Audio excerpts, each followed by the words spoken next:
একটি ভঙ্গুর যুদ্ধবিরতির আলোচনার মাঝেই বিশ্ববাসীর জন্য এলো এক ভয়াবহ সতর্কবার্তা। তেহরানের হামলার পর শুরু হওয়া এই সংঘাত কেবল মানচিত্রের সীমানায় সীমাবদ্ধ নেই, এটি এখন বিশ্ব অর্থনীতির গলার কাটা হয়ে দাঁড়িয়েছে। জাতিসংঘ বলছে এই যুদ্ধের অভিঘাতে বিশ্বজুড়ে অন্তত 3,20,00,000 মানুষ নতুন করে চরম দারিদ্র্যের অতল গহ্বরে তলিয়ে যেতে পারে। সোমবার প্রকাশিত ইউএনডিপির বিশেষ প্রতিবেদনে বলা হয়েছে, বিশ্ব অর্থনীতি এখন ট্রিপল শক বা ত্রিমুখী ধাক্কার মুখোমুখি। আকাশচুম্বী জ্বালানি সংকট, তীব্র খাদ্য সংকট এবং মন্থর অর্থনৈতিক প্রবৃদ্ধি। বিশেষ করে হরমুজ প্রণালী বন্ধ হওয়ার ফলে বিশ্ববাজারে তেল ও গ্যাসের সরবরাহ ব্যবস্থা কার্যত অচল হয়ে পড়েছে। ইউএনডিপির প্রশাসক আলেকজান্ডার ডি ক্রু বলেন, এ ধরনের যুদ্ধ মূলত উন্নয়নকে পেছনের দিকে ঠেলে দেয়।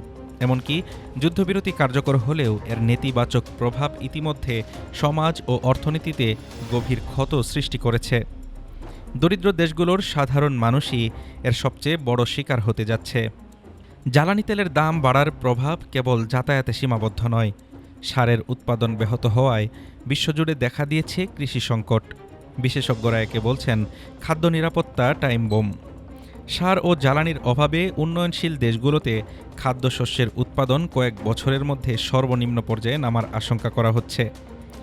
গত এক দশকে বিশ্বজুড়ে অতি দারিদ্র্য দূর করার ক্ষেত্রে অর্জিত সব সাফল্য এখন ধূলিসাৎ হওয়ার পথে। উচ্চ মূল্যস্ফীতি আর ঋণের বোঝায় জর্জরিত দেশগুলোর জন্য এই ধাক্কা সামলানো হবে প্রায় অসম্ভব।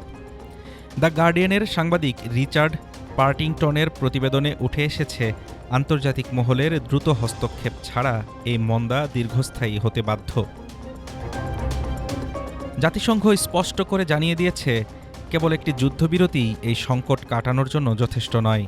বিশ্বজুড়ে দারিদ্র্য বিমোচনে পুনরায় সমন্বিত সহায়তার হাত না বাড়ালে কয়েক কোটি মানুষের ভবিষ্যৎ অন্ধকারে হারিয়ে যেতে পারে। হাফিজুর রহমান তুষার, ঢাকা টুডে।